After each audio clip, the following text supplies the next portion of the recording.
News में आपके साथ मैं हूं राजीव शर्मा। इंडिया न्यूज आपके लिए दुनिया का सबसे तेज बुलेटिन न्यूज 222 लेकर आया है। सिर्फ 22 मिनट में दुनिया की 222 बड़ी खबरें। जी हां, बस सिर्फ 22 मिनट आप बने रहिए हमारे साथ। पूरी दुनिया की एक खबर आपके पास होगी। मोदी सरकार के 1 महीने आज पूरे हो चुके हैं। आज सबसे पहले हम नजर डालेंगे मोदी सरकार के 1 महीने के बड़े फैसलों पर। इस 1 महीने के शासन में मोदी सरकार की सबसे ज्यादा आलोचना रेल किराए में बढ़ोतरी और महंगाई के मुद्दे पर हुई। रेल किराए में 14.2% और माल भाड़े में 6.5% की बढ़ोतरी पर पूरे देश में जमकर बवाल हुआ। रेल किराए में आंशिक रोल बैक के लिए मजबूर हुई मोदी सरकार।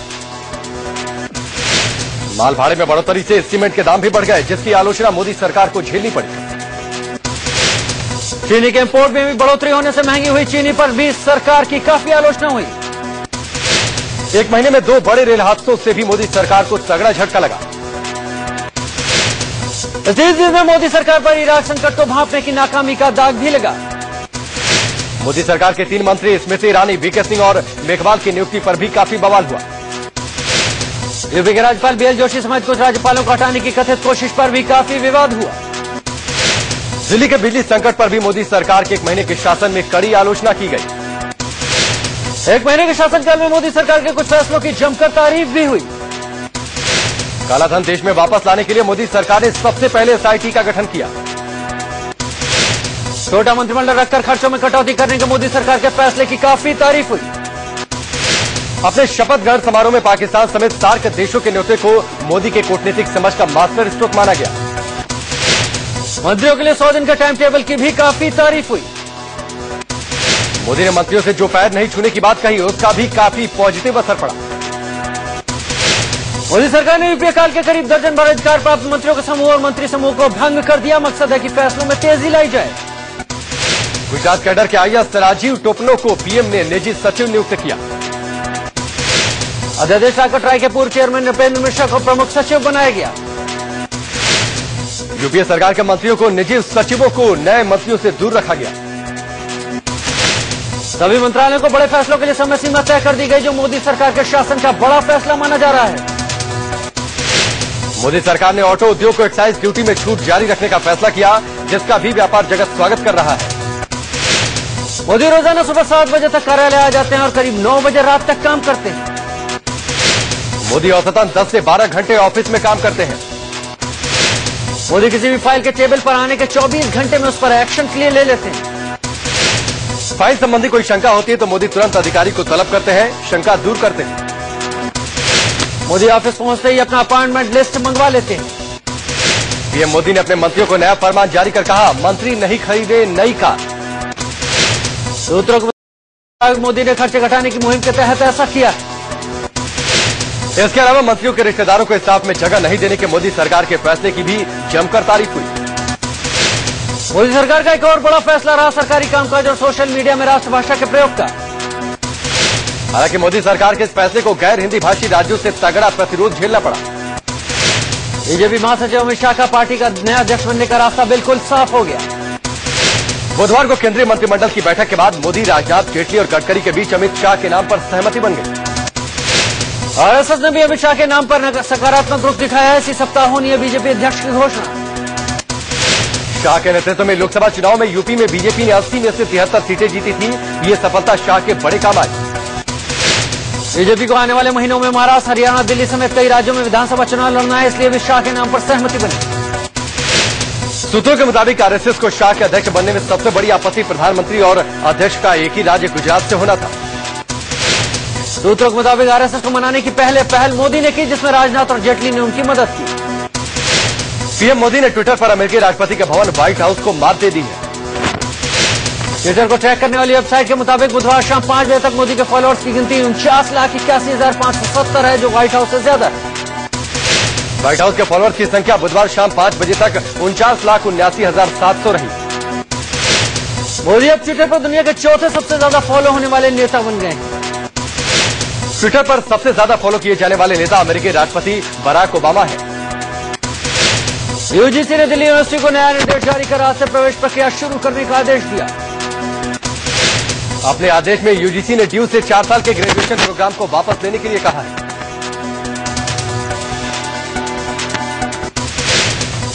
यूजीसी के इस निर्देश से ड्यू की ओर से अभी तक कोई प्रतिक्रिया नहीं आई है। दिल्ली यूनिवर्सिटी के कोर्स विवाद पर दिल्ली हाईकोर्ट ने जल्द सुनवाई करने से इनकार कर दिया।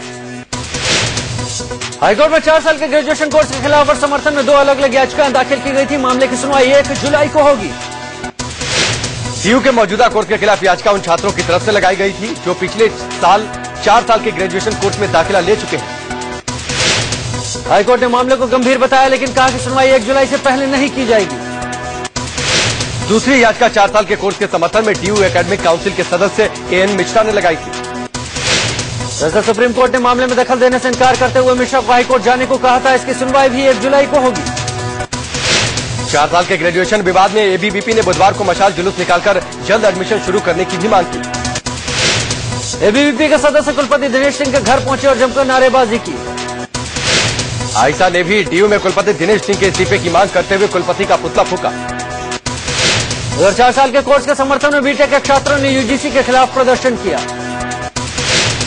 डीयू के कोर्स पर मचे विवाद के बीच नेशनल टीचर डेमोक्रेटिक फ्रंट यानी एनटीडीएफ के सदस्यों ने बुधवार को गृह मंत्री राजनाथ सिंह से मुलाकात की। एनटीडीएफ के सदस्यों ने राजनाथ सिंह से कुलपति दिनेश सिंह को बर्खास्त करने की मांग की। इस विवाद पर एचआरडी मंत्री स्मृति ईरानी ने फिर कुछ भी बोलने से इनकार कर दिया। कहा उन्हें इस बारे में कोई जानकारी नहीं। डीयू कुलपति दिनेश सिंह के खिलाफ यूजीसी अध्यक्ष वेद प्रकाश ने भले ही मोर्चा खोल रखा हो, लेकिन पहले वो उनकी तारीफ करते नहीं अघाते थे। कुछ महीने पहले का एक वीडियो सामने आया है जिसमें वेद प्रकाश कुलपति की तारीफों के पुल बांध रहे हैं। फरवरी 2014 के डीयू के कार्यक्रम में यूजीसी अध्यक्ष कुलपति दिनेश सिंह की तारीफ करते करते यहां तक कह गए कि मेरी उम्र दिनेश को लग जाए। 4 साल के जिस ग्रेजुएशन कोर्स पर यूजीसी का एक पत्र सामने आया है। 1 मई 2013 को जारी इस पत्र में यूजीसी ने 4 साल के कोर्स का विरोध नहीं किया और लिखा है कि कई यूनिवर्सिटी में 4 साल के कोर्स चल रहे हैं। एचआरडी मिनिस्ट्री का एक पेपर भी सामने आया है। एक जनहित याचिका पर हाईकोर्ट को भेजे गए इस दस्तावेज में एचआरडी मंत्रालय ने लिखा है कि डीयू के 4 साल का कोर्स यूजीसी के नियमों के मुताबिक है। दिल्ली वालों के लिए गुड न्यूज है। केंद्रीय सचिवालय से मंडी हाउस लाइन आज से आम लोगों के लिए खुल जाएगी। आज से मेट्रो यात्री बिना मेट्रो बदले केंद्रीय सचिवालय से सीधे मंडी हाउस जा सकेंगे। बदरपुर जाना भी आसान होगा। सुबह 9:30 बजे केंद्रीय शहरी विकास मंत्री एम वेंकैया नायडू हरी झंडी दिखाकर इस लाइन पर पहली मेट्रो रवाना करेंगे। केंद्रीय सचिवालय से मंडी हाउस पहुंचने के लिए पहले राजीव चौक पर ट्रेन बदलनी पड़ती थी, जो अब नहीं करना होगा। 3 किलोमीटर लंबे अंडरग्राउंड लाइन में केंद्रीय सचिवालय और मंडी हाउस के बीच जनपथ स्टेशन है। नई लाइन के खुलने से मंडी हाउस पर ही ट्रेन बदलकर लोग बदरपुर, नोएडा, वैशाली या फिर द्वारका की तरफ आ जा सकेंगे। कमिश्नर मेट्रो रेल सेफ्टी ने सेक्शन को ग्रीन सिग्नल दे दिया है। मई 2011 से इस रूट को बनाने का काम शुरू किया गया था। मंडी हाउस पर रोजाना करीब 13,000 मुसाफिर उतरते हैं, जबकि राजीव चौक से रोजाना करीब 5 लाख मुसाफिर दाखिल होते हैं। अब आपका क्रेडिट और डेबिट कार्ड आपके लिए मेट्रो के स्मार्ट कार्ड का काम करेगा। आईसीआईसीआई बैंक ने डीएमआरसी के साथ मिलकर ऐसा ही कार्ड जारी किया है। इस कार्ड को आईसीआईसीआई यूनिफेयर कार्ड नाम दिया गया है। इसमें डेबिट और क्रेडिट कार्ड दोनों की खूबियां हैं। इसमें किराए की राशि आपके अकाउंट से खुद ब खुद कट जाएगी। यूनिफेयर कार्ड में दिल्ली मेट्रो ट्रांजिट चिप लगाया गया है। प्रधानमंत्री नरेंद्र मोदी के स्वागत को लेकर इंडिया इस्लामिक कल्चरल सेंटर के सदस्यों के मतभेद सामने आ गए। सेंटर के अध्यक्ष ने पीएम का स्वागत करने के लिए उन्हें आमंत्रित किया है, लेकिन सेंटर सदस्य मोहम्मद अदीब इसके खिलाफ है।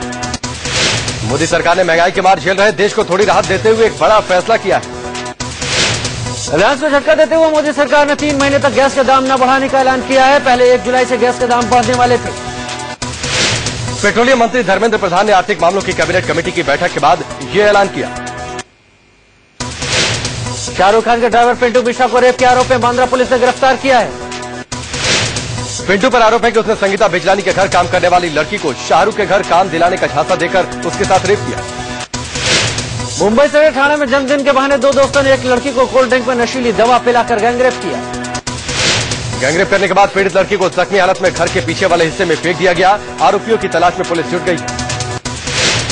मथुरा में एक सेल टैक्स असिस्टेंट कमिश्नर पर रेप की कोशिश का आरोप लगा है। नाबालिग लड़की की शिकायत पर पुलिस ने आरोपी को गिरफ्तार कर लिया है। यूपी के इटावा में 5 साल की मासूम से रेप की घटना सामने आई है। वारदात से नाराज लोगों ने NH2 पर जाम लगाया और गाड़ियों में तोड़फोड़ की। पुलिस ने आरोपी को गिरफ्तार कर लिया है। साथ ही पीड़ित को मेडिकल चेकअप के लिए भेजा गया। यूपी के रामपुर में एक महिला कांस्टेबल अपने साथी पुरुष कांस्टेबल पर शादी का झांसा देकर बलात्कार करने का आरोप लगाया। पीड़ित की शिकायत पर केस दर्ज कर पुलिस ने जांच शुरू कर दी। फिलहाल आरोपी कांस्टेबल फरार है। आरोपी की तलाश में पुलिस हाथरस के लिए रवाना हो चुकी है। मुंबई को थाने में चल रही रेप पार्टी पर पुलिस का छापा, 14 लड़कियों और 15 युवकों को गिरफ्तार किया गया। गिरफ्तार लोगों में 3 विदेशी लड़कियां भी शामिल हैं। पुलिस ने शराब की बोतलों समेत आपत्तिजनक चीजें भी बरामद की हैं। छत्तीसगढ़ के भिलाई में एक होटल में चल रही रेप पार्टी पर पुलिस ने छापा मारा और कई लड़कियों को नशे की हालत में हिरासत में लिया। स्थानीय लोगों का आरोप है कि नशा कर रहे लड़के लड़कियों को रंगे हाथों पकड़ने के बावजूद पुलिस उन्हें बचाने में लगी है। इसी रात दिल्ली के मयूर विहार में एक ट्रक की मारुति स्विफ्ट और मारुति वैगनआर कार से जबरदस्त टक्कर हो गई। हादसे में 2 लड़कों की मौत हो गई। वैगनआर में 6 लोग सवार थे। ये लोग नोएडा से दिल्ली के मधु विहार अपने घर जा रहे थे, जबकि स्विफ्ट कार में 3 लोग सवार थे। तीनों बाल बाल बच गए। हादसा इतना खतरनाक था कि कार के परखच्चे उड़ गए। टक्कर के बाद गाड़ी डिवाइडर पर जा चढ़ी। पूरी गाड़ी पर खून के छींटे फसल गए। घायलों को पास के ही अस्पताल में भर्ती कराया गया है। माना जा रहा है कि तेज रफ्तार हादसे की वजह बनी। दिल्ली में बीती रात 1 बजे करीब सुभाष नगर रेड लाइट के पास एक तेज रफ्तार ऑडी ने ऑटो को जोरदार टक्कर मार दी। हादसे में ऑटो चालक बुरी तरह जख्मी हो गया। घायल ऑटो चालक को अस्पताल में इलाज के लिए भर्ती कराया गया है। ऑडी ड्राइवर फरार है। दिल्ली के न्यू राजेंद्र नगर में कल दिन दहाड़े 53 साल के व्यापारी तरुण बजाज की चाकू से गला रेतकर हत्या कर दी। वारदात के दौरान तरुण बजाज अपने घर की पहली मंजिल पर आराम कर रहे थे। पुलिस रंजिश का मामला मानकर हत्या की जांच कर रही है। उत्तर पूर्वी दिल्ली के कबीरनगर में एक युवक पर दिन दहाड़े चाकुओं से हमला किया गया। युवक को गंभीर हालत में जीटीबी अस्पताल में भर्ती कराया गया। पुलिस इसे आपसी रंजिश का मामला मान रही है। आरोपी फरार है। दिल्ली के विशाल नगर में शाम 4 बजे 2 अपराधियों ने एक प्लास्टिक फैक्ट्री से 22 लाख रुपए लूट लिए। अपराधियों ने फैक्ट्री में काम कर रहे 2 कर्मचारियों को बाथरूम में बांधकर लूट को अंजाम दिया। पूरी दिल्ली में बीती रात पुलिस ने 48 पेटी शराब भी जब्त की। आरोपी शख्स का नाम सुनील है। वो हरियाणा से गाजियाबाद में शराब सप्लाई के लिए ले जा रहा था। पुलिस ने आरोपी को गिरफ्तार कर लिया है। शराब की पेटियां गाड़ी की डिक्की और सीट के अंदर काले कपड़ों से ढककर रखी गई थी। आरोपी सुनील पर दिल्ली एक्साइज एक्ट के तहत मुकदमा दर्ज कर लिया गया है। आगरा में बदमाशों के हौसले बुलंद। पुलिस चौकी के सामने एक शख्स की गला रेतकर हत्या की। पुलिस ने 2 अज्ञात लोगों के खिलाफ मामला दर्ज कर लिया है। बहराइच में बदमाशों ने एक महिला की धारदार हथियार से हत्या कर दी। स्थानीय लोगों के मुताबिक रेप के बाद हत्या की आशंका है। पुलिस ने शव को पोस्टमार्टम के लिए भेज दिया है। गाजियाबाद के साहिबाबाद में एक फैक्ट्री में भीषण आग लग गई। एक ऑयल टैंकर भी आग की चपेट में आ गया, जिसकी वजह से आग बुझाने में काफी दिक्कत हुई। अलीगढ़ में सरेआम एक चोर की लोगों ने जमकर पिटाई की। एक मिठाई की दुकान से रुपए चुराकर भाग रहे शख्स को लोगों ने पकड़कर पीटा। मथुरा में एक शादी समारोह में बंटी और बबली ने लाखों की नकदी और जेवरात से भरा बैग चोरी कर लिया। बंटी और बबली की करतूत सीसीटीवी कैमरे में कैद हो गई है। पुलिस ने मामले की जांच शुरू कर दी है। आगरा में दहेज के लिए एक महिला की हत्या का मामला सामने आया है। महिला के परिवार वालों के मुताबिक ससुराल वाले 1 करोड़ रुपए की मांग कर रहे थे। पुलिस ने पति समेत 2 लोगों को हिरासत में लिया है। इलाहाबाद निवासी लीमाधर को अंग्रेजी उपन्यास यू टच माई हार्ट दुनिया की सबसे ज्यादा ऑनलाइन बिकने वाली किताबों में शुमार हो गई है। बदायूं गैंगरेप और हत्या केस में आज सीबीआई पीड़ित परिवार का नार्को टेस्ट करवा सकती है। बदायूं गैंगरेप और हत्या केस में सीबीआई ने आरोपियों के नार्को टेस्ट करवा चुकी है। एमपी में सागर के एक सरकारी स्कूल में बच्चों के लिए बैठने की जगह नहीं, क्लासरूम में भूसा रखा हुआ है। जिला शिक्षा अधिकारी ने मामले की जांच कर दोषियों के खिलाफ कार्रवाई का आश्वासन दिया। एमपी के भिंड में एक भिंड इटावा टोल प्लाजा पर टोल टैक्स को लेकर विवाद हो गया। कुछ लोगों ने टोल टैक्स देने से मना किया, साथ ही टोल टैक्स कर्मचारियों पर फायरिंग भी की। मध्य प्रदेश के शिवपुरी में एक जीप और ट्रक के बीच भीषण टक्कर हुई, 7 लोगों की मौत हो गई। हादसे में 6 लोग घायल हो गए। कार में सवार लोग नरवर इलाके में लोहड़ी माता के दर्शन करने जा रहे थे। ग्रेटर नोएडा में रोडवेज बस डिपो के कर्मचारी हड़ताल पर चले गए हैं। रोडवेज के कर्मचारियों का आरोप है कि पुलिस ने उनके कर्मचारी के साथ बदतमीजी और मारपीट की। असम में भारी बारिश के बाद ब्रह्मपुत्र नदी ने तबाही मचाना शुरू कर दिया है। असम के 4 जिले बाढ़ की चपेट में। 23 गांव के लगभग 30,000 लोग बाढ़ से प्रभावित हैं। लखीमपुर, दारंग, सोनितपुर और उदालगुरी जिले बाढ़ में सबसे ज्यादा प्रभावित हैं। उत्तराखंड के चमोली में 4 श्रद्धालु बालखिला नदी का जलस्तर बढ़ने से बीच नदी में फंस गए। हेमकुंड साहिब और बद्रीनाथ धाम की यात्रा कर रहे लौटे ये लोग खाना बना रहे थे, तभी नदी का पानी अचानक बढ़ गया, जिससे ये फंस गए। स्थानीय प्रशासन ने नदी में फंसे 3 श्रद्धालुओं को तो बचा लिया, लेकिन एक श्रद्धालु नदी की तेज धारा में बह गया। राजस्थान के अजमेर में कमजोर मानसून से किसान काफी परेशान हैं। किसानों को बताओ उनकी फसल बर्बाद हो जाएगी, किसानों ने प्रशासन से गुहार लगाई है। हिमाचल हाईकोर्ट ने मंडी में हुए ब्यास नदी हादसे की जांच की निगरानी खुद करने का फैसला किया है। हाईकोर्ट ने हादसे से संबंधित सभी विभागों, अधिकारियों और कॉलेज प्रबंधन समेत ट्रैवल कंपनी को पार्टी बनाने का आदेश दिया। हाईकोर्ट ने मुख्य सचिव, बिजली बोर्ड और एसपी मंडी से लालजी डैम हादसे पर अब तक की कार्रवाई को लेकर स्टेटस रिपोर्ट मांगी है। हाईकोर्ट ने बिजली बोर्ड और कॉलेज प्रबंधन को पीड़ित परिवारों को 2.5 लाख रुपए देने का आदेश दिया। 8 जून को मंडी हादसे में हैदराबाद के कॉलेज के 24 छात्र बह गए थे, जिसमें से अब तक 16 शव बरामद किए जा चुके हैं। विधानसभा चुनाव से पहले महाराष्ट्र में सत्ताधारी कांग्रेस और एनसीपी सरकार ने आरक्षण का कार्ड खेला। महाराष्ट्र सरकार ने मराठा समाज और मुसलमानों को सरकारी नौकरी में आरक्षण देने की घोषणा की। मराठा समाज को 16% और मुसलमानों को 5% आरक्षण देने की महाराष्ट्र सरकार ने घोषणा की। मोदी सरकार ने उत्तराखंड सरकार से आपदा पुनर्निर्माण कार्यों का ब्यौरा मांगा है, साथ ही 3 महीने की कार्य योजना भी बताने को कहा है। आपदा के बाद पुनर्वास में हो रही देरी की वजह से केंद्र सरकार ने चल रहे प्रोजेक्ट की डेडलाइन भी पूछी है। यूपीए सरकार में सॉलिसिटर जनरल रहे गोपाल सुब्रमण्यम ने सुप्रीम कोर्ट का जज बनने की अपनी दावेदारी वापस लेने का फैसला किया है। गोपाल सुब्रमण्यम ने दावेदारी हटाने के लिए चीफ जस्टिस RM लोढ़ा की अध्यक्षता वाले कॉलेजियम को चिट्ठी लिखी। कॉलेजियम ने सुप्रीम कोर्ट में बतौर जज नियुक्ति के लिए गोपाल सुब्रमण्यम के साथ 3 अन्य नामों की सिफारिश की थी। सरकार ने बाकी नामों को मंजूरी दे दी, लेकिन सुब्रमण्यम के नाम वाली फाइल कॉलेजियम को लौटाते हुए पुनर्विचार की बात कही। सुब्रमण्यम को सुप्रीम कोर्ट का जज बनाए जाने को लेकर सीबीआई और आईबी ने भी ऐतराज जताया है। सीबीआई और आईबी ने सुब्रमण्यम के व्यक्तित्व पर सवाल उठाए। गोपाल सुब्रमण्यम ने केंद्र की मोदी सरकार को निशाने पर लिया है। गोपाल सुब्रमण्यम ने कहा कि एनडीए सरकार के तौर तरीकों से ऐसा लग रहा है कि वो स्वतंत्र न्यायपालिका नहीं चाहती। गोपाल सुब्रमण्यम ने कहा कि वो सरकार से कहे मुताबिक नहीं चल सकते, इसलिए अपनी दावेदारी वापस ले रहे हैं। कांग्रेस ने व्यापक घोटाले में घेरने के बाद अब शिवराज सिंह के खिलाफ नया आरोप लगाया है। कांग्रेस के आरोपों के मुताबिक शिवराज सिंह चौहान की भांजी को पीएससी की परीक्षा में न सिर्फ गलत तरीके से पास करवाया गया, बल्कि परीक्षा नियमों में भी कई बदलाव किए गए। शिवराज ने पलटवार करते हुए कहा कि कांग्रेस के आरोप निराधार हैं। कांग्रेस शिवराज फोबिया से आतंकित है। शंकराचार्य स्वामी स्वरूपानंद सरस्वती ने साईं बाबा पर एक बार फिर से विवादित बयान दिया है। शंकराचार्य ने कहा है कि साईं की पूजा करने वाले लोग प्रायश्चित करें, साथ ही वो एकादशी का व्रत करें और साईं को हमेशा के लिए छोड़ दें। शंकराचार्य के खिलाफ एक साईं भक्त ने भोपाल कोर्ट में केस दायर किया है। इससे पहले शंकराचार्य के खिलाफ शिरडी में भी केस दर्ज हो चुका है।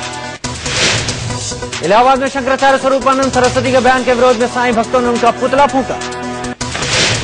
वाराणसी में साईं भक्तों ने शंकराचार्य स्वामी स्वरूपानंद सरस्वती को सद्बुद्धि देने के लिए मंदिर में प्रार्थना की। इलाहाबाद में शंकराचार्य स्वरूपानंद सरस्वती के बयान के विरोध में साईं भक्तों ने उनका पुतला फूंका। वाराणसी में साईं भक्तों ने शंकराचार्य स्वामी स्वरूपानंद सरस्वती को सद्बुद्धि देने के लिए मंदिर में प्रार्थना की। जेएनयू का गंगा ढाबा बंद हो सकता है। जेएनयू प्रशासन ने गंगा ढाबा बंद करने का फैसला किया है। गंगा ढाबा के प्लॉट को जेएनयू प्रशासन कमर्शियल करना चाहता है, इसलिए यह फैसला लिया गया। हालांकि जेएनयू प्रशासन के प्रवक्ता ने यह गंगा ढाबा बंद करने की आधिकारिक वजह नहीं बताई। छात्रों ने गंगा ढाबा बंद करने के फैसले का विरोध करने का फैसला किया है। जेएनयू स्टूडेंट यूनियन के अध्यक्ष अकबर चौधरी ने इसके खिलाफ आंदोलन की धमकी दी है। गंगा ढाबा 1985 में तेजवीर सिंह के नाम अलॉट हुआ था। वह ढाबा उनका लड़का भरत तोमर चलाता है।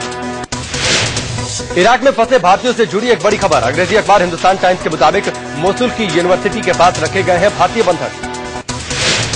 अखबार ने सूत्रों के हवाले से खबर दी है कि आईएसआईएस के आतंकी भारतीय बंधकों के मोबाइल का इस्तेमाल कर रहे हैं। मोबाइल की लोकेशन मोसुल की यूनिवर्सिटी के पास के होटल के आसपास की आ रही है। हालांकि फोन की लोकेशन ट्रैक करके पता लगा कि मोसुल में आईएसआईएस के आतंकी लगातार अपना ठिकाना बदल रहे हैं।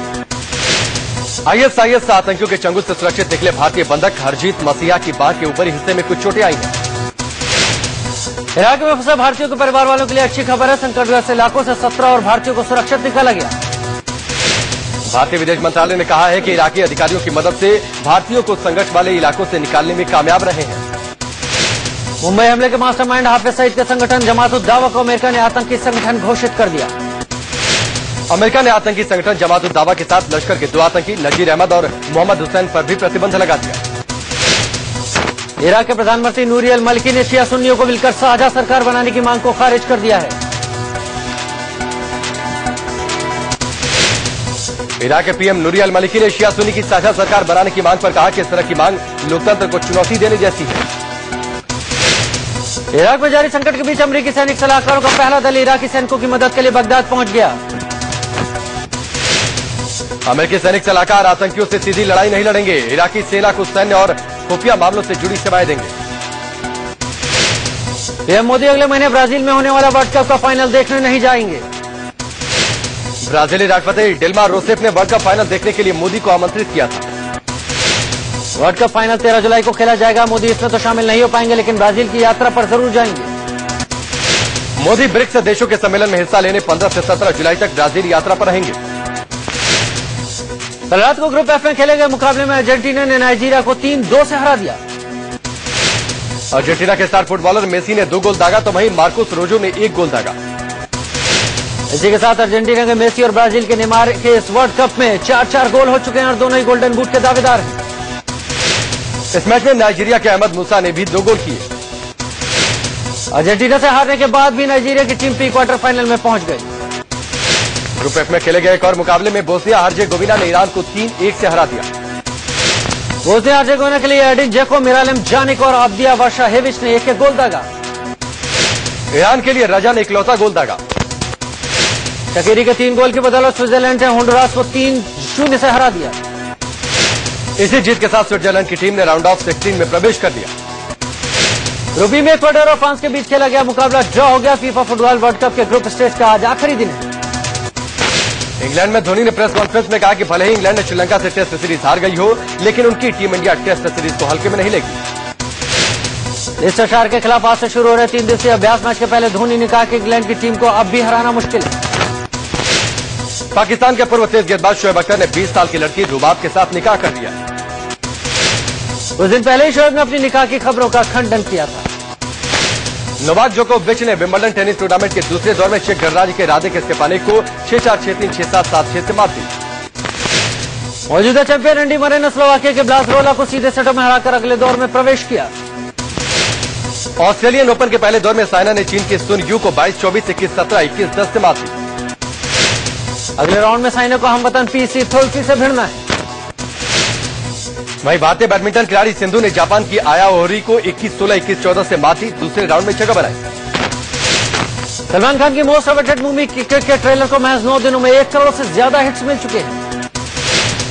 हीरोपंती से बॉलीवुड में कदम रखने वाले कृति सेनान को खिलाड़ी अक्षय कुमार के साथ फिल्म करने का मौका मिला। मॉडल से अदाकारा बनी युक्ता मुखी और प्रिंस सूली के बीच आपसी सहमति के बाद तलाक हो गया। खबरों की माने तो डायरेक्टर जोया अख्तर ने रिद्धिमा को अपनी फिल्म दिल धड़कने 2 के लिए साइन किया है। अभिनेत्री यामी गौतम ने एफएचएम मैगजीन के लिए जून के संस्करण के लिए हॉट फोटो शूट कराया। विद्या बालन अपनी आने वाली फिल्म बॉबी जासूस के प्रमोशन में जुटी है। और करिश्मा कपूर मुंबई में एक ज्वेलरी शॉप के ओपनिंग इवेंट में पहुंची। गुलमोहर साउथ मुंबई नाम की शॉप ओपनिंग इवेंट में वो डिजाइनर ड्रेस में नजर आई।